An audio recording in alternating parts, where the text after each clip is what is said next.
Good morning, everyone. Thank you so much for joining Sandra P's Gen Extra. I hope everyone is having a great pre-Thanksgiving, pre-fall harvest, what else would we call it? Some people have the Friendsgiving. I appreciate it. If you have come in during the live, if you're team replay, thank you so much. As always, I appreciate you. Please like and subscribe if you have not already. Thank you so much for being here. And everything said on this video, it's alleged, it's my own personal opinion. And there's a copyright disclaimer under Section 107 of the Copyright Act of 1976, where allowance is made for fair use, purposes such as criticism, commentary, news reporting, teaching, scholarship, and research. So please like, share, subscribe, comment, and I thank you so much for joining. I am Sandra P's Gen Extra, and we are here to discuss Real Housewives of Salt Lake City. We are season 6, episode 11. And as always, if you're polite, even with a different opinion, you are welcome here. You are welcome. You are welcome in this place and on this channel. Thank you so much. Let's see. Let's start this review. Where we left off. This is the aftermath. Everything has an aftermath. This is after the ladies attended Mary's church service. We're on the same Sunday. This is one of the things I like about Salt Lake City. They pick up where they left off. Of course, we had come in with the beautiful scenery. That's another one of my favorite part of this franchise, this series, is that we get the beautiful church scenery. We have views of the city, and then they have this kind of shouting music. So I find that really interesting. I like the way this production company, I can't remember who it is. I'm not going to say who it is because I don't think it's the one I'm thinking of. But it's not the same people that do Atlanta and Potomac, in my opinion, because they're doing something on a different level. To me, that's just my experience with it. And let's see, we're in landscape. There's been some changes in StreamYard. If you've been here, you can tell. There's different things you can do, but it cuts out certain things. So you'll see Angie K above me and Lisa. This is a whole cast photo, but you don't see everybody. Now, my layout, unfortunately, I've not been able to, let me stop with all these excuses. There is a layout where I can show everybody, and then there's a layout where I can show primarily myself, but I have to find that. You know, you see people on the big screen. I don't have that. It's here somewhere, but we're working on it. So we start with that aftermath. It's very cinematic. I do love that about it too. All the ladies are riding separately to Mary's, kind of a repass. So it's after the service. And Meredith and Lisa are in the car together. Lisa's driving. They're discussing Mary's church service. I did like that about Lisa. Lisa said it was beautiful. So they're complimenting the church service first, headed to this luncheon. And she said, but when we got there, everyone's energy was off. And I pointed that out during last week's review. It was really strange the way the other ladies were greeting each other and happy to see each other. But when Lisa and Meredith walk up to the church service, literally, I come in peace. These ladies were looking all funny and screw-faced, especially Heather, especially Whitney. So now, are you bad weather again? It looks like they're bad weather. Like Lisa used to call them back in the day, they've reverted to type. They're bad weather again. So when they get there, the other ladies arrive. They go to the center where Mary is having the lunch. I recognize a few of the people, the members of Mary's church. They're serving in an usher capacity. They're escorting the ladies in. I really like that. Welcome in, Angela A. This is one of my sisters, one of my friends. Thank you so much for coming in. Hey, Sandra P, sis, and chat. Thank you so much for coming in during this live. I appreciate it. Again, it is Salt Lake City, episode 11. This is season 6, and Ladies Who Lunch, the sequel. So they have just headed up to Mary's after church luncheon, and all the ladies come in. They greet Mary. Mary's giving them all a gift of a little fish, which I thought was cute. Fish, you know, I don't know. They're not hard to take care of, but it is giving someone a pet, Mary. But I thought that was cute. And Mary has it set up really nice. She has champagne for the ladies, the 2003 Dom that we know Mary loves. She probably caused a run on that 2003 Dom because she talks about it all the time. Mary gives a confessional look. I like that black dress that she has on. She says, everyone is not recovered from the plane ride, so Lord help us all.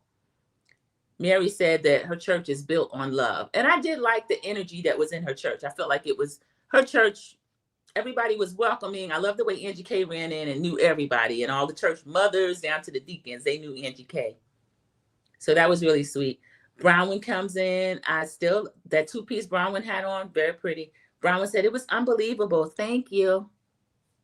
Bad Weather walks in. That is Heather and Whitney. They walk in ready to rumble. Y'all don't have the right spirit for after church luncheon. You really don't. Mary welcomes them. Bronwyn and Angie K welcome in. And then Lisa and Meredith, I'm sorry they're showing up last because they get that same weird energy again. They're joking about the fish that are the gifts. And Angie K says they're fighting fish. You have to keep them apart. And then Angie K says, oh, your guests are here, with a really dry face when Lisa and Meredith walked in. That wasn't very welcoming. I didn't like that. Whitney's looking crazy. She makes a point of moving on the other side of Angie K as if Meredith and Lisa are there to bother her. They're not. They're here to have lunch like anybody else. So I'm already sensing that it's off. Bronwyn gives a confessional. Bronwyn is always shading people in her confessional. She has this new yellow look that is sheer. I like the bow and I like the ornament on it, but something is going on where it's almost, she's almost doing a like flashing underneath the dress. But I'm sure that's intentional. You know, Bronwyn holds her fashion in high esteem. So they give in the goodie bag. Bronwyn says, it's a gift for me, not a responsibility. So that's how they're talking about the gift that Mary so generously gave them. Heather's saying, I can take care of fish. I can take care of more fish. Angie's telling us that you have to separate them because they're fighting fish. And then they're all just standing there looking at each other because, again, once Lisa and Meredith came in, it changed the mood. It's funny, production shifts to the waiter. He's even looking kind of awkward. So this was pretty funny. And then Heather jokes, should I be looking for the tears of the deceased? She's joking because there was a story years ago when Mary was ordering her 2003 Dom. There was a heat wave that year and over 5,600 people died or something, but it was the best year ever for that grape. So Dom, y'all need to go ahead and send Mary a case. She is always big up in this wine, the champagne. So during the scene, we find out that Britani is not there because Mary is still upset about on the yacht. Britani ended up telling her, you are the most un-Christ-like person I've ever met. And Mary took great offense to that because Mary is leading a church and she is a preacher. I'm from India. Welcome in. Shandandash from India. Welcome in. Thank you so much. We welcome you. I am in North Carolina and I'm speaking about a show that I like and we like to just talk about and have fun talking about, have discussion about, but it's fine. I give a little recap for the people that have not seen it. It's called Salt Lake City. I'll remove your comment. You can see the backdrop. These ladies are in Salt Lake City, Utah. And I'm Sandra P's Gen Extra, and welcome in. Mama Bees is one of my moderators. Welcome in. Thank you so much for coming in. I appreciate that. So during this scene, Britani's not there. We find out why. Mary calls Britani and tells her, I'm having the church service. There'll be a luncheon. You are not invited. I thought that was big of Mary. I don't like to just ice somebody out. She's telling her why. Britani's in the car driving. She must be working because she looks cute. Has her white leather on, shades. And she's saying, I'm sorry that I said that to you. I'm sorry it hurt your feelings, but I called you the most un-Christ-like because I don't think Christ would be mean to people and you're being mean to me. But I'm sorry that hurt your feelings. Mary accepted the apology. She said it's a sincere apology and I appreciate that. So while Mary is telling this story, she's also saying Britani's apology was so sincere. She said, I started to feel like, well, maybe I should invite her. So I asked my dog, give me a paw if I should invite her. Her dog looked like he nodded to me. He really did. But then he lay down. So you couldn't really tell. Mary said he didn't give me a paw. So she's still not invited. Heather and Whitney. Whitney is just sitting there looking. And Heather pipes up to say, did you hear that? Did you hear what she said, Lisa? Mary said, Britani said, I'm sorry I offended you. And Heather's prodding Lisa, did you hear what she said? That's such an easy thing to say. My God, Lisa, are you listening? Lisa's like, why are you pointing me out? So Heather takes over Mary's story. When we were at lunch, you said that you had done nothing to Britani. Lisa catches her in the lie. I didn't say I'd done nothing to Britani. I said that she and Meredith were into it, and I didn't do anything to Britani. I was just, responding with Meredith. So Lisa said, when she said nothing happened, production helps Lisa, and they flash back to Heather and Lisa's conversation. She didn't say nothing happened. And then Heather says, well, I'm paraphrasing, which is what a lot of liars say. They'll say you said something, but then when you point it out, I'm paraphrasing. So you just sat on this lady at the table and lied on this lady, and you got caught. So Lisa was a little bit impressive to me during the luncheon. She still didn't take full accountability of what she and Meredith did on that flight, which was, in my opinion, harass Britani to a stage of almost breakdown. All the other ladies say it. I think the ones putting hot sauce on it or exaggerating greatly are Heather and Whitney for their own purposes. I'm more inclined to believe Mary, who thinks that Meredith does not remember, and so she's concerned for Meredith. Angie K was 5 rows up and heard some of the yelling. And Bronwyn luckily didn't take the flight, because had Bronwyn been in that row, in my opinion, Bronwyn would have lined up with the bullies. That's just what I think. So they are just all sitting there again. Meredith is totally willfully denying anything happened, anything that has done. I believe the ladies more than Meredith. Meredith is saying, I was talking to Lisa, venting to my friend. It was just wrong place, wrong time. Heather interrupts, girl, it was more than that. Whitney says, you were taunting Britani. And Whitney is saying Meredith was diabolical. We get a confessional from Whitney about Meredith and her behavior. She says she has ranges of emotions, and the stage she was in was disgusting and vile the entire time. And then production helps us out by flashing back to when Meredith has been in one of these rages, when she caught Britani, of all people, again, recording them and saying, you're recording us? Face twisted in anger. You're disgusting. You're vile. So Meredith does have this in her, and we know it. So then we get a confessional from all the ladies, kind of piling on, with the exception of Angie K. And Bronwyn wasn't there, so she doesn't do a confessional on that. Meredith is now amending what happened, that I slept most of the time. I watched 2 movies, Crazy Rich Asians. I didn't have time to do all this. So then we get Heather or Angie K saying, what was the movie? It was Crazy Rich Asians. Tell us about the movie. Meredith's like, I can't remember. Lisa can remember. It's funny because production is, as Lisa says, there was this couple, they met. Every fact she would give, they would go ding, ding. So production's kind of teasing us a little bit. And Lisa gets most of the movie right. Now, I watched this movie. I enjoyed most of it, but I'm with Meredith. I did fall asleep at the end. So I don't know. They did put spoiler alert, because Lisa tells the whole movie in Lisa speak. So that was kind of cute. Lisa finally says, look, Meredith has the right to lose her ish sometime. So here's Lisa admitting that Meredith did lose her ish. And it is true. Meredith says, thank you. Y'all, this is crazy. Heather says, no, you've lost the right to speak, because what have happened on the plane is so much worse than what the initial confrontation was, which was, remember Britani pulling out a TikTok. Britani had been showing around this TikTok of someone saying that Seth was possibly allegedly cheating on Meredith. So that is the whole thing that started everything. Thank you, Mama Bees, for welcoming everyone in. So Bronwyn, of all people, pipe up and says, feeling badly is different from apologizing or being sorry. Are you sorry for what you've done? Bronwyn, you are the one that stole Britani's property, her unicorn, personally labeled and recorded unicorn from Jared, which you knew was special to her. And as soon as you saw it, you said, I'm going to throw that overboard. And days later, you did just that.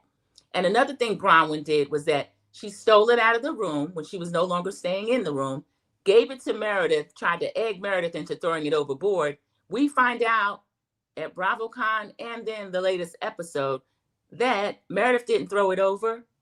Bronwyn did. So Bronwyn caused that whole scenario. But here she is asking a question.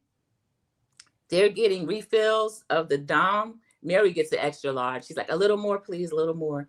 I agree, Mary. You need that to deal with these ladies. Welcome in, Sharon Gabo. Good morning to myself in the chat. Thank you for coming in during the live. Thank you so much. Team Replay, thank you as well. Click the like button if you have not already, and subscribe if you've not already. Thank you so much. So Heather is saying, oh, you're going to hang those 4 words. I misspoke. Remember, she told her, you've lost the right to speak. So Meredith refuses to keep explaining. I've lost the right to speak. I'm not going to keep explaining. So I don't blame Meredith. And then Heather says, well, I'm going to explain why I said that. Because of the initial confrontation was not as bad as what you did. The plane actually tipped the scales. That's why I'm saying you've lost the right to speak. Meredith just sitting there with her head tipped to the side. Meredith is totally unbothered by this. She is. But I think she's lying about what actually happened. And I think partially she doesn't remember. This is going to get a little more sinister. Whitney keeps saying, we're concerned. I don't think that she is concerned. I think that they, being bad weather, Heather and Whitney, are using this as a tool to ice out Meredith and Lisa, who they perceive as more popular than them. And I think they see their opportunity and they're trying to take it. Heather's very insecure, even though she pretends she's not. I don't know why. She's the face of Salt Lake City. She is the one with the books, Bad Mormon and Good Time Girl. I think of Heather Gay when I think of Salt Lake City. But this is such an ensemble cast. We do think of all the other ladies too. Mary Cosby, Meredith Gay, Lisa Barlow, of course. Whitney, to me, is on her last leg because she's not told us anything more about this business. What's going on with Whitney Rose, Whitney? So we get a confessional from Meredith saying, for Heather not to give me the benefit of the doubt, she should just be a human and not a judgmental bee.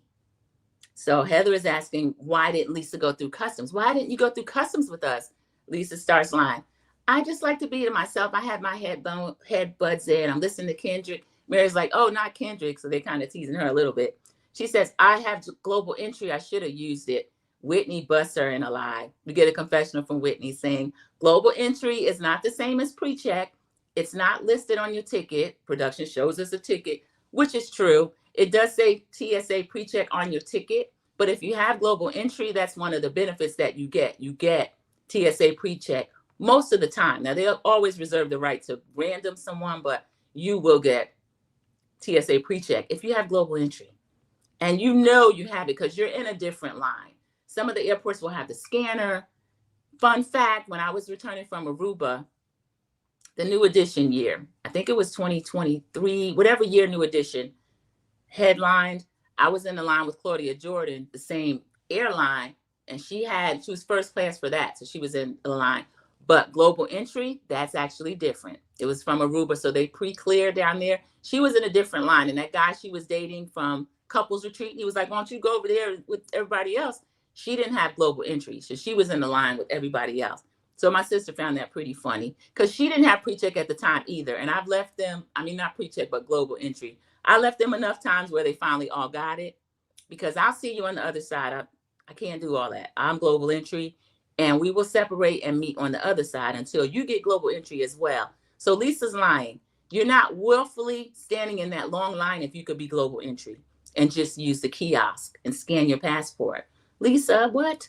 So production calls her out. They let Whitney tell the story. Now, she probably signed up soon as she got back. So Mary looks at Meredith and she says, I am not attacking you. I love you. We support you. Angie K is saying, even I supported you before I knew everything that was going on, but I was 5 rows up and I heard you yelling. Meredith is sticking to her story that she watched 2 movies, she napped, and it was only about 30 minutes of me venting to Lisa about Britani. Now, last week she told us it was 15 minutes, then 15 to 30. Now it's 30. The other ladies are saying it was basically the entire flight. And Britani was a puddle of tears that they had to escort off the plane and through customs. So I actually believe the ladies. I do. So Meredith is saying, I didn't say that. She's still defending herself. She didn't say all that she didn't say anything to Britani. She's talking to Lisa. Y'all, the reason this is going round and round is because this is going around and round. The ladies don't agree on what happened. Lisa's covering her tracks. Meredith, I think, doesn't remember and is covering her tracks. So that's just what's going on. And then Bronwyn is confirming that, well, Brittany doesn't speak like that, because Lisa's saying, well, Brittany threatened me that if you side with Meredith, then you're against me. And Bronwyn's saying she doesn't really speak like that. So now Whitney and Meredith are having a conversation. Meredith is saying, well, somebody's saying you alluded to me having drunk too much and mixing it with something else. Whitney's, I didn't talk to anyone. I didn't say that to anyone. Bronwyn's sitting there looking guilty. Y'all know how Bronwyn does. Bronwyn has run tell that she's gone back and now told another private conversation. She's looking off shifty-eyed. And then she says, well, if Meredith's not going to tell you, I will. It's not Meredith's place to tell. It's your place, Bronwyn. You're the one that brought it back. So now we have a private conversation between Whitney and Bronwyn. Production helpfully shows us them at lunch. Bronwyn asking Whitney questions, and Whitney saying, I saw her drinking in the lounge. I saw her drinking on the plane, alluding to the fact that Meredith had overindulged, and that's what caused her reaction. So then Bronwyn says, I didn't allude to the fact that you were over drinking. I did have the conversation with Whitney, and I brought it back to you.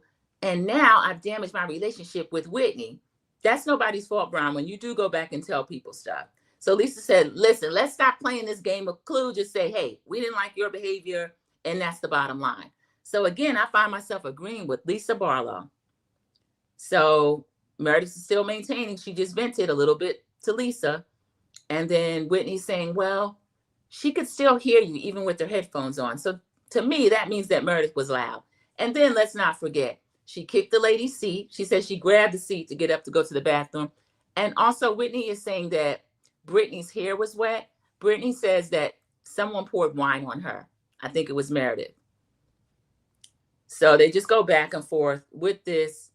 And Whitney finally says, well, there's three things. You either have one, hatred in your heart, an anger problem, or a problem mixing substances. So here she goes again. Whitney, this is sinister. She shouldn't be saying this about Meredith without proof. Now, when people take long flights, if they're nervous to fly, there are prescriptions they can take. I won't name the brand name, but there's one in particular that has been in the news for the last thing on that person's mind. That will come out of their mouth. They will think they're sleeping and they're not. And Whitney says, well, were you sleep talking? Because I heard you talking. Meredith saying, no, when I was napping, I was napping. I love when production calls them out as well, Sharon, because they'll tell a lie and forget they're being recorded. And production's gotten a lot better with that. So they called out Lisa on her TSA pre-check lie. And then they called out Bronwyn sitting there getting ready to not tell what happened. And we see the scene between Whitney and Bronwyn. I just wish we would get some plane footage. I don't know what happened with that, but someone had to have some type of footage because I think Meredith was going off. So Bronwyn was caught gossiping, and now she's upset about it. But we know you do that, Bronwyn. You go back and tell information. Next, we get a cute Mary and Angie K workout scene. They're in one of those gyms. I lasted about 2 weeks in one of those gyms where they do all this stuff where you take the ropes and you do that. Mary's giving Angie K instruction like, yeah, hit it like this, do this. I'm like, Mary, you get over there and do your own little workout. Mary did her own little workout. So they were doing stuff. They even had the trainer laughing. So they are real friends. They go out together and do different things. We get a scene with Muzzy and Bronwyn baking in a clean kitchen, no dog poop. So Bronwyn, you've heard the people. Andy Cohen had to embarrass her about that, all that dog poop all over the house. Got the dog dressed in a sweater and don't even clean up the poop. But the kitchen they're baking in looks relatively clean. We found out, Bronwyn says, I'm not a citizen. So it's people that you wouldn't even know. She was born in Brazil. Her brothers and sisters are born in the U.S. The parents, I believe, for work or mission, went to Brazil. And then Muzzy talking about, we had an oops baby. Brown was like, you can't call me an oops baby to my face. So we find out from Bronwyn that she is excited about getting her citizenship. She's excited to vote. Y'all, those are all privileges we have that some people don't want and don't use. But here is Bronwyn excited to vote. So I thought that was cute. She said, I'm even excited for jury duty. I've got an outfit picked out. Bronwyn, it's hard to get picked. I'm one of those people. I'm a little corny. I'm excited for jury duty. And I rarely get called, only 3 times in my life. And I've never been picked. And I'm registered to vote. I vote in every election. So I don't know how they pick people. Heather is in her beautiful new home. Beautiful office. She's telling the girls, I got all this stuff from Wayfair. Wayfair, y'all need to send Heather something. Because I've been on that site. They do have beautiful things, but I've forgotten how much gorgeous stuff they have. She's like, this chair swivel. She's showing off her office. She's setting up a pool area outside, y'all. The office is going to overlook the pool. So she has some binoculars on talking about, I like to bird watch. And the daughter said, that's your bird glasses? She said, they're called binoculars. So I like her three girls. She has three daughters in college, y'all. So Heather Gay has put in the work. Thank you, CC. Happy Thanksgiving Eve. Thank you so much. Sandra P's, Gen Extra, Mama B's, everyone. Please like the live and subscribe. Thank you so much. Yes, this is Thanksgiving Eve. I'm not cooking at all. I'll actually be working overnight tomorrow. So I've been offered dinner, which I have accepted. I'll pick my dinner up or sit down and eat a little bit and then go in. But everyone is getting ready and still cooking. Enjoy yourselves. Well, I won't tell you to try not to overeat, but this is Thanksgiving Eve, Friendsgiving, fall harvest, whatever you celebrate. Thank you. So we get another scene. These are actually construction workers on this pool. So Heather Gay's looking out the window and the daughters were like, oh, don't pool boys wear like swimsuits? But no, they're construction workers. They're working on the pool. That office is beautiful. Heather's house is really nice. And she says she spent 20 years in a smaller home, raising her children. Now she's just living the life that she dreamed of. And Heather, I'm happy for you. You should be happy to live that life. Proud of yourself. Got your three daughters raised up and in college, written books. She's very successful, but she just seems insecure to me. The way she goes after Meredith and Lisa, something's missing with Heather. And I'd like to see her kind of work that out in therapy. We have another scene with Meredith and Lisa. They are getting their nails done. Meredith is sitting there with these boots on, one boot, and then evidently a pair of her favorite boots because the bottom is worked over. Okay, so she's sitting there in the chair where you could get a pedicure, but she doesn't have her boot off. She's just getting her nails done. Lisa's getting the pedicure. I'm with Lisa. Lisa getting the pedicure, and then she's like, oh, I broke a nail. It's driving me crazy. Can you fix it? So they're going to fix the nail too. Immediately, Lisa's saying she's slammed with work. All this nonsense with the lunch is so weird. Meredith says, I'm most surprised by Heather, the way Heather is leading the charge. And that's the way I see it too. Even when they were on the yacht, the way Heather went after Lisa Barlow and chased her around the yacht, and Lisa ended up calling John crying. Heather has been not even really surprising, but Meredith is surprised by the charge. So I feel like they haven't been paying attention. Heather been looking for an excuse to get at the two of them. But Meredith says Whitney is the bigger issue. Whitney's trying to judge my mental health and drinking level. And Lisa's like, yeah, who does she think she is? So they start making fun of Whitney. Meredith says, yeah, as many journeys as she's gone on. They're laughing. Lisa wants to know, when did she get her degree in psych? Who made her a psychologist?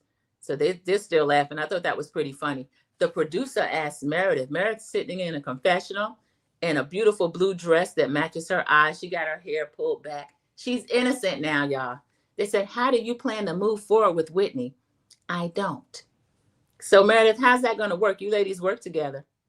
So Lisa met with Britani and she recounts the scene to Meredith. Meredith said, oh, how did that go? They hadn't seen each other with the event. So Britani tells us in a confessional, I feel like Lisa is as responsible as the person who accosted me. So they're meeting together at this bar. I don't know what they were drinking. It looked like beer, but the glasses were so tall. You could see that they were really cold through the screen. Salt Lake City has some of the prettiest restaurants, and the food looks really good out of most of the franchises. They really do. Potomac has been showing some good food lately, too. So they're sitting there with their beers. They're talking. Britani dry cries. It was the sixth worst thing that happened to me in my life. Y'all, this lady is crazy. The sixth worst thing, I'd be willing to bet the first two involve her divorces because she is so male identified. The three might be Jared, the third thing, and then 4 and 5 might be the two daughters. So her priorities are all messed up. But this is the sixth worst thing in her life. And she's in her 50s. That is so crazy. Brittany's a mess, but I have to laugh. If she can reconcile with her daughters, I would like her a lot more. I just can't with the deadbeat mom thing. But we'll get a therapy session, and I feel a little better about her watching that therapy session. So Meredith says she is sorry for Britani as a human being. She says, have I been horrible to her? Yes, but I am sorry that she struggles professionally. She can't keep a relationship. She's a sad specimen. That's Meredith talking about Britani. Y'all, that was so terrible for Meredith. That was really, really mean. She did a confessional. And Britani is kind of a mess. She sits down with Lisa and they kind of hash it out a little bit. Lisa's not being as cruel, in my opinion, to Britani as Meredith is being. But then they have their own history. And Seth is Meredith's kind of soft spot where if you make fun of him, and there's a lot about him to make fun of. I think Seth is one of the corniest husbands on any franchise. And when he steps his toe into Next Gen NYC, it annoys me so badly. I just want to see Brooks and Chloe. That's their thing. I don't want to see Seth every week. And I hope they do better season 2 with that. So then we get a silly U-Haul scene. Y'all, I have to deduct 2 or 3 points from the whole episode for this stupid scene. Heather and Whitney. Whitney has rented a whole U-Haul. Are they moving? No. They are taking a mattress to mattress recycling. So Heather can tell us again about her 20-year marriage. I can tell this whole scene was orchestrated by Heather and they thought it was cute. She's dressed like a funeral. I did like the dress. It was a lace black straight dress, knee length, but it was form-fitting. It was really nice. Black stilettos. She had her red bottoms on. So Heather was looking really good, but y'all, this was silly. She had to help Whitney get into the driveway, had to back up. It was a full-size U-Haul. So y'all are just wasteful and silly because the Task Rabbit would have picked that nasty mattress up. Now, when they first show us the mattress, I said, oh, she got a nice mattress cover on there because 20 years, it still look good. Y'all, when they turned it over, it was so stained and nasty. Heather should have paid production to take this scene out. She should have. She was walking on the mattress with her heels, and then she said, oh, I don't want to break the box spring. Took her heel off, and Heather Gay's foot was so ashy, like she had been kicking flour. I was embarrassed for her. Heather Gay, don't do this no more. This was too much. This was too much. So then she gives us a confessional. The stains are not what you think they are. She said, I'm a Mormon. No firm. This is what she says. I'm sorry for in the morning, but this is what Heather Gay is saying. No was spilled on the mattress. I'm like, are you crazy? Lady, do you... Heather, I will deduct 3 full points. I like to judge the episodes on a scale of 1 to 10, and Salt Lake City is consistently 8 through 10, consistently. But Heather Gay, in and of herself, has lost 3 points. So the most they can get is a C for the whole episode. This is terrible. So Whitney's teasing her, oh, you killed a few men on here. And then she's saying, trying to joke, oh, I've killed more than a few men, a couple of chickens.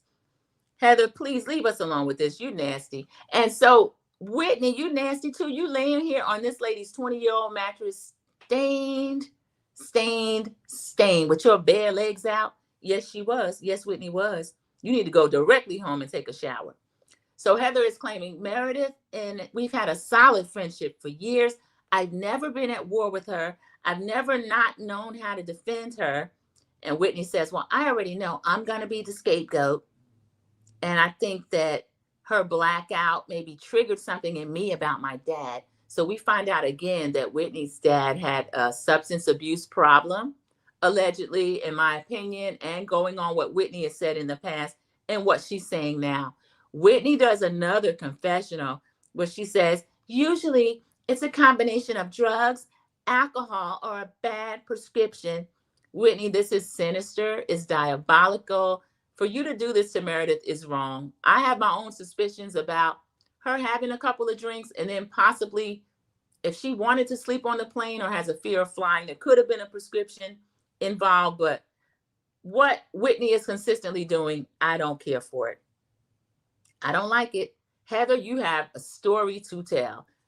The home, the office. She is an author. She's got so much as far as rebuilding of her life than to talk about Meredith and Lisa. I just don't understand it. Whitney, you're not telling us anything. What about Whitney Rose? What about this bad business? What about you and Justin over there swinging? So y'all, I just don't get this. This is annoying. Thankfully, we are on to the next scene. We see Britani walk up. Britani can dress, y'all. Britani can dress, and Britani's body is always snatched. Britani looks amazing. She walks in. Olivia is walking in a cute striped short set. Remember, Olivia is the 19-year-old daughter. She's still trying to rekindle with Britani. Y'all, we found out at BravoCon that the other one is still not talking to Britani. So I hope the example that Britani and Olivia are setting, trying, is going to pull the other daughter in. Olivia was also at BravoCon. I saw her. She was introduced from the audience too, stood up. Beautiful girl. She really is. Applause, applause, applause from the audience. Y'all, we love this girl. Meredith is terrible at times, but she brings the drama. She sure does. Don't let her start twisting that face and looking to the side. She's something else. That's how I think she doesn't remember, or she might be embarrassed, because usually she'd be okay with that drama. That was stupid with that nasty mattress. I'm telling you, Sharon, I couldn't believe I was watching this on TV, on a big screen, and said, oh my goodness, look at the stain was standing out. In my opinion, it's time for Whitney to go. Ooh, Sharon, she may know it too, because she's trying to bring everything she's got, but she's not bringing a lot about herself. She's just talking about the other lady. She's acting like Ashley over there on Potomac, the way Ashley acts. You have nothing, so you stir the drama. That's what Whitney's doing. How many times can she swing from a pole and talk about somebody else's business? I'm kind of over her too. So Britani and Olivia telling each other, you look pretty, you look pretty.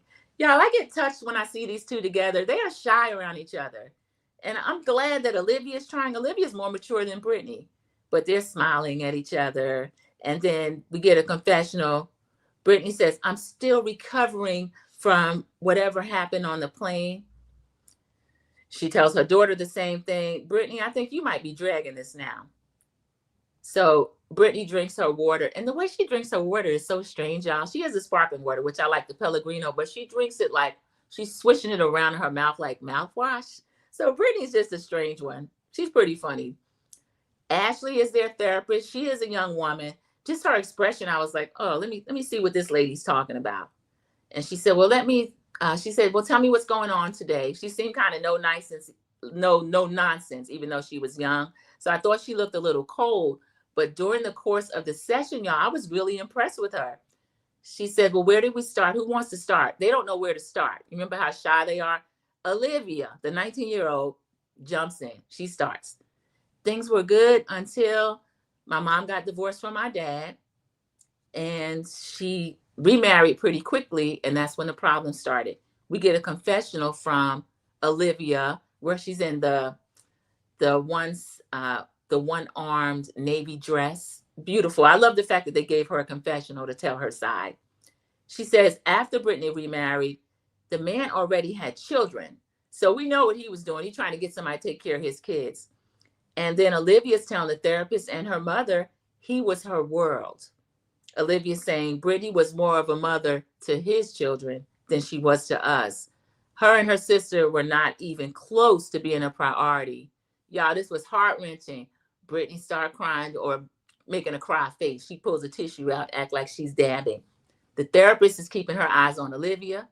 I am too. We don't care about your reaction right now, Britani. You know you did this. Oh my goodness. So we get a confessional with Olivia again, and she was stressing the fact that Britani was more of a mother to her new siblings.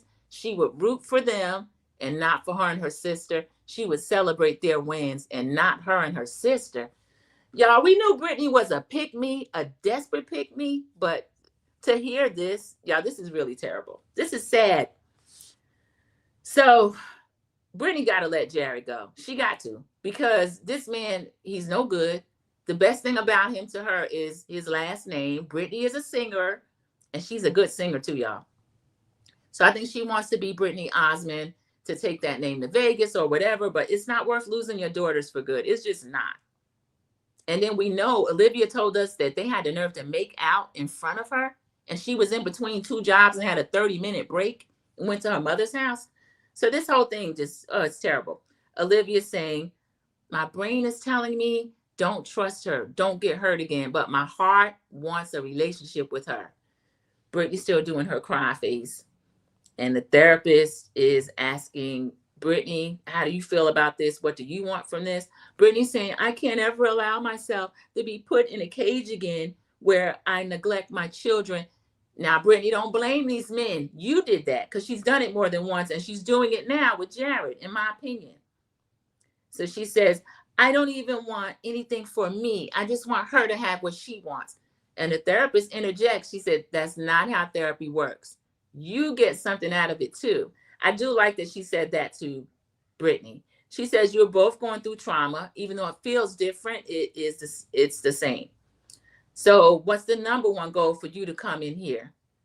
Britani's still claiming she doesn't want anything for herself. So the therapist puts her right on track with that. This lady was dead on, y'all.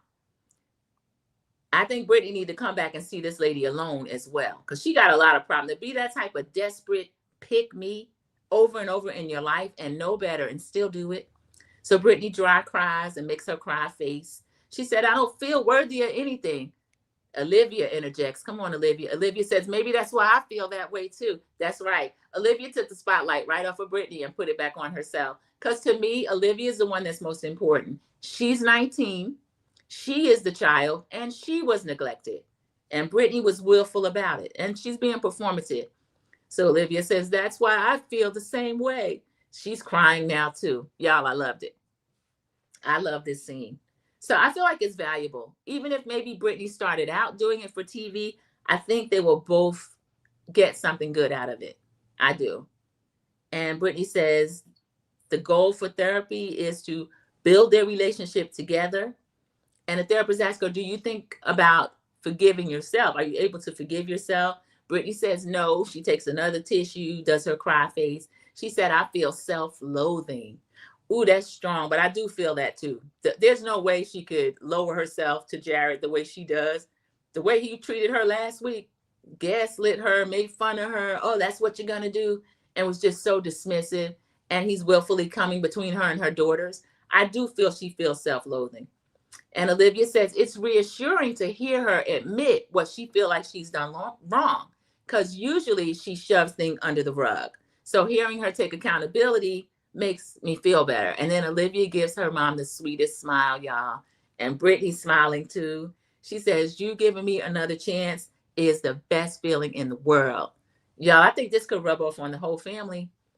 She said that she's still not, the other daughter's still not speaking to her, but I think her progress with Olivia is gonna soften the sister's heart. Yeah, that therapist was very good. She was, Sharon. When I first looked at her, I don't judge people, but I said, oh, she's very young and she's looking so stern. What's she gonna bring? She was very good. So Olivia and Britani are getting along together a little bit better. So let's see, the family. Britani wants to get her family back together right now. The older one is not there yet, but Olivia is setting an example for the whole family. She's there. And then you wouldn't think that a parent would put their stepchildren above someone, but y'all, I guess it happens a lot. And I'm glad Olivia is showing this on TV. Britani's willing to show it and just put it out there that yes, it does happen. She's trying to show off for this new man, this new husband, and putting his children above hers. One of my creators that I love to watch, I'm a member over there, Queen Sheba. She's been doing a whole series on that cruise ship. Y'all, I'm sorry to go off into an aside, but with the stepchildren thing, that just triggered a memory. I finally watched the initial one she did on that young lady that lost her life, because I love to cruise and Carnival is my favorite. But this scenario, the stepbrother allegedly is involved. He's been questioned. His mom has removed him. And the girl's father, the victim's Anna's father, is standing with the stepson and his new wife. Yes. Oh, yes. If you haven't watched it, it's Queen Sheba with an I. Very sensitive coverage because, y'all, I can't watch everything. And if some of the people covering it are kind of like, breathtakingly telling it or just telling certain stories a certain way, you have to show reverence and respect to certain stories. And this one about Anna and losing her life and the whole step family dynamic. Britani, I could see her being that type of pick me and allowing something like that. But let me move on from there because that's off topic. Back to Salt Lake City, y'all. A lot of people do because they want to keep their man, so they ignore their own children. Sharon, when I hear this, it's so shocking to me. It is. But we see it here in this scenario and in the other one I just mentioned. So this is crazy, y'all. We go to another scene, a family scene, this time with Bronwyn. Gwyn, hello, Gwyn. We don't see Gwyn a lot, but I love when we see Gwyn. Gwyn is no nonsense. She looks like Bronwyn to me in the face, but Bronwyn has told us last season, her first season, that she looked, a lot of people think she looks like her dad. She told Lisa that because Lisa knows the dad's family. And that was controversial. But it ended up being more innocent than people thought. Muzzy and Gwyn and Bronwyn are going into a bonsai place. The three of them are going to pot bonsai trees. So Gwyn's getting two. She's going to do two. One for herself, one for her chameleon, Fetty. They sit down. Bronwyn, of course, has to tell us what her outfit is. Y'all, I think Bronwyn's a little insecure. Should I be wearing Valentino to do this? Girl, we didn't know that was Valentino. The fashion girls did. I didn't. It's pretty. Okay. So I think it's because mainly Todd likes to humiliate her, constantly humiliate her on TV. So she has to tell us what she's wearing. Gwyn is telling us a story about her pet. He wants to mate. And Bronwyn is joking, like, how can you tell? Gwyn, and remember the grandma Muzzy sitting right there. Gwyn is saying, well, he walks around with his Johnson sticking out. Bronwyn is screaming and laughing. Muzzy saying, not here. But Muzzy's smiling too. Y'all, Muzzy got a soft spot for Gwyn. And remember Bronwyn telling us how Muzzy treated her when she was pregnant with Gwyn? Muzzy loves herself some Gwyn. And Gwyn is very plain spoken. I like her. She's only 18. So production is so silly. They put up a Tinder article for Fetty that he's 2 years old. He likes to lay in the sun and he can literally blend into the background because he's a chameleon. So he's looking for a mate. So I found that really funny. And then we find out that Gwyn wants to move to Portland. Brian was like, Portland? What is it important? What about Portland? I just think it's a cool place. You can't stay in one place your whole life. That's Gwyn to Bronwyn. So Bronwyn is surprised. Muzzy says, smart girl. Muzzy admires Gwyn, y'all. I like Gwyn too. I do. Muzzy admires Gwyn. And then Muzzy said, well, I'm thinking about moving too. I kind of need my own space. Y'all, this was crazy. So Muzzy is much lighter. She got her lavender eyelashes on. She got her eyes done, her eyeshadow on. She's looking good. Bronwyn is saying, well, Gwyn's best days are ahead of her, but my best days were actually when I was with Gwyn. Bronwyn, you're not even 40 yet. Y'all know Bronwyn's only 39. Bronwyn, you cannot speak that your best days are behind you and Gwyn's are ahead. I think all of their best days are ahead. Muzzy's looking a lot happier. We see a scene of Muzzy and Bronwyn and the dad. You know, he has severe dementia. He's been moved into a home. Muzzy has her issues, health issues. That's why she's living with Bronwyn and Todd. And now Muzzy wants her own space. She's trying to move out. I said break out, but move out. And Bronwyn is joking, I'm going to break both y'all legs and then you'll need me and you'll have to stay there. So I thought that was really cute. Welcome in, Troy 612. This is one of my moderators, one of my sisters, speaking to me and everyone in the chat. If you're Team Replay, please go ahead, press the like button, and I appreciate you. So we're speaking about Gwyn, Bronwyn, and Muzzy in this scene where they're getting their bonsai trees together. Gwyn wants to move to Portland. Muzzy wants to just move out. And Bronwyn and Todd have a large, beautiful home, but Muzzy's saying she needs her own space. So Bronwyn's in this yellow, beautiful confessional look with one of the girls almost making an appearance. And she is saying that just when she's getting this relationship with Muzzy together, she might lose her. I can see why Bronwyn's concerned. Because when Muzzy had her first scene with Bronwyn, I couldn't stand Muzzy. I said, Bronwyn might have to move that lady out of her house. She was so terrible. But I do see a softening in her being around Gwyn and being able to talk to Bronwyn all the time. So they're teasing. And then Gwyn said, Muzzy wants to see her secret boyfriend. Y'all, Muzzy had a fit. Oh, Mary. And Bronwyn said, I would love this for you, Muzzy. I would love this for you.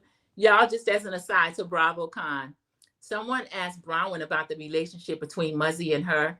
And Bronwyn said that Muzzy actually is softer. They're closer. She said production loved her. She treated them like the grandmother, and they treated her like Muzzy. They called her Muzzy. So this change we're seeing in Muzzy is not fake. Remember, this is the same season. She didn't get to see the audience drag her yet. So this change we're seeing is actually real. So Muzzy's saying, I got a husband. And Gwyn was still saying that she's trying to see a secret boyfriend. Bronwyn talking about, I would totally support this for you, Muzzy. So they are a mess. And younger kids can get away with anything with their grandparents, a lot more than their parents did. Because my mom and also my dad, they would allow a lot more from the grandkids than they would us. one niece, she would really make fun and pick at, and they would just get a whole kick out of it. They really would. Cece, thank you for welcoming everyone as they come in the chat. She's saying good morning. So this scene was really cute. And then Bronwyn and Muzzy start kind of tearing up a little bit about their relationship, about Muzzy moving. She's doing 2 bonsai plants, remember. She said, I'm just trying to pop my plant. Y'all are sitting here sobbing. And they were crying. So Muzzy recounts, she says, so when you left me, you were going between San Francisco and Salt Lake City. And I knew you were going to move for good at one point. So they're still crying. So I thought that was really sweet, y'all. This was a really cute scene. And I'm happy that their relationship's a little bit better. So we get a scene where Britani is meeting up with Meredith. And they kind of, production's funny. They walk into a park, but they walk in separately. They're kind of walking in. You know how the gangsters walk into any scene in The Godfather or Goodfellas, like the person's being introduced. You see their outfit and their poker face. So that's how they're coming in. So they sit down on the bench across from each other. And then Meredith is saying, I wanted to tell you face to face. We get a confessional from Britani. Britani's saying, I want to see if Meredith is going to own up to what happened. And if she gives even a kind of apology, I'll accept it because I'm willing to move on. Now, Britani's smart enough. She plays stupid, but she's smart enough to realize that Heather and Whitney are using this whole scenario for their own purposes. And she kind of she's tired of it. She realizes it. And Meredith is saying, I want to tell you face to face, I'm sorry you heard me talking to Lisa on the plane and venting about you. That was the wrong place and the wrong time. So y'all, Meredith will not change this story. Meredith, you're lying. You wanted Britani to hear you. You were taunting Britani and you were talking to and about her and to all the first class on that plane. But she's apologizing in her way. She says, I feel terrible that I hurt your feelings. Britani's looking at her intently. You know how Britani do. Britani's glad just to have an audience with Meredith because she knows Meredith can't stand her. So then she says, I'm sorry for that. That's probably the best she's going to get, y'all. And she's already said that she's ready to move on. So Meredith is saying, my MO is that I like to treat everyone with kindness and respect. And I don't feel like it's been an easy path for us. It's been a little difficult. I'm hopeful we can move forward. So this is the best she's going to get. Remember, production asked her about Whitney, and she says she doesn't see them moving forward, but she does want to move forward with Britani. So she said the very minimum is to treat others with respect. Britani looks at Meredith, realizing this is as good as it's going to get, and she says, yeah, thank you. Thank you for that apology. She says, I'm still feeling hurt and traumatized, but I want to accept your apology. We get a confessional with Britani. Britani is saying, lately I've been thinking about forgiveness because I'm in a situation where I'm asking for forgiveness. And she is with Olivia and with her older daughter. So she's saying in my own life, because I'm seeking forgiveness in my own life, I have to give forgiveness. I love this. Sharon says it too. This is the best she's going to get. Yeah, you know how Meredith is. Meredith is not going to own up. Meredith's a little delusional. Again, there might have been other things at play, and she just, at this point, doesn't really remember. And if she does, she's not going to admit to it. This is emotionally mature for Britani, accepting it and knowing that she's asking Olivia for forgiveness, so she has to forgive someone else. And then Britani says to Meredith, y'all, this is what sets it off and really consolidates everything that they've gone through and lets us know that they can move on. She says it was an ish thing to do, bringing up that TikTok. And Meredith said that was a trigger. Well, she said, I know Seth is a trigger for you. Meredith said that was a trigger for me, mainly because you acted like you were bringing it up as something positive. I'm trying to help you by telling you something you don't know. She said, when you were really just trying to hurt me. We all know that's true. We all know that Meredith goes crazy when she hears anything about Seth, because when they first came on the show, when the show first started, it was true that they were having a lot of marital problems. There were always rumors about them. And then the fact that they are back and forth between Salt Lake City. During filming season, they rent there, but they live in New York. We know that about Meredith and about Seth. And if you watch Seth on the show, also on Next Gen NYC, he brought that mess up there. To me, speaking inappropriately to Brooke's friends about sex and other topics and questioning their sex life. And wondering what it would be if he were more fluid. Just inappropriate. I don't care for Seth, y'all. I don't. But when you say Seth to Meredith, Meredith goes crazy. So Britani does apologize, and it is sincere. It's a sincere apology. So this lady wasn't trying to help Meredith. She realizes that she knows she was trying to hurt Meredith. Meredith peeped it. Britani realizes, yeah, I'm not going to keep telling this lie. And they both decide that they are going to just squash that because it's over with. So Meredith is giving a confessional. She has another confessional look. It's silver. It's really pretty, very low cut. She says, I apologize for my part of it. Britani's apologized for her part of it. We can move on in peace. And then Britani does a confessional and says, this has been such a big deal over the last week. I don't want it to be a thing anymore. I don't know if we'll get there, but being cordial is a start. So they get back together in the park on the bench, and she tells Meredith, this being cordial is a start. I'm glad that we're able to at least sit down cordially and speak to each other. Meredith says, baby step. Britani, of course, has to take it one step further. Baby steps, baby steps. Meredith reiterates, baby step. So they took one step, y'all, one little baby step, one little baby step. So I'm glad Britani realizes that Heather and Whitney, or as Lisa likes to call them, bad weather, are using this to drag Meredith and Lisa, to isolate them. And now the person that it happened to actually wants to end it. And the two people mainly involved, Meredith and Britani, have made up, and they said when they meet, they can be cordial. Even Mary at the top of this review was willing to invite Britani to the luncheon after they apologized to each other for making each other feel badly about you're not cool and then you're ungodlike. So Heather and Whitney, them still trying to ice out Meredith and Lisa, it exposes them for what they are. As Sharon realized, I do too, Whitney has nothing going on. And Heather, with her low self-esteem self, all she has going on, she's still going to try to bring the popular girls down. So this was a pretty good episode. Again, I told y'all I had to deduct 3 whole points for that nasty mattress. And I hate to deduct anything else. So I'll leave them at a 7. That therapy conversation, they would have had a 9 right there. But Heather, I'm tired of you trying to produce and do all of this. We don't want this. So our next preview, we are going to have Bronwyn meeting poor Todd at the airport in another one of her stupid costumes. Sharon gives it a 7 also. Okay, good. Yeah, they got a C. Y'all got out of that class by the skin of your teeth. You got a C. And blame Heather. You know how the whole class gets in trouble when one person does something ignorant?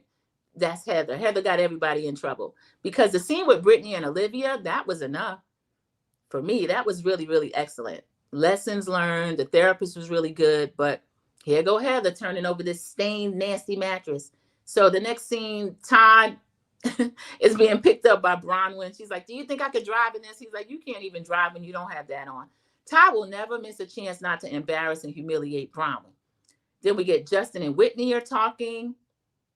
Whitney, are you going to tell us more about this relationship? You say y'all out here swinging and all this stuff. Let us know more about what's going on with you and Justin. I like Justin, though. Justin got a lot of mouth, too. Justin's the one that ran back and told Jared that Britani was flirting on that boat.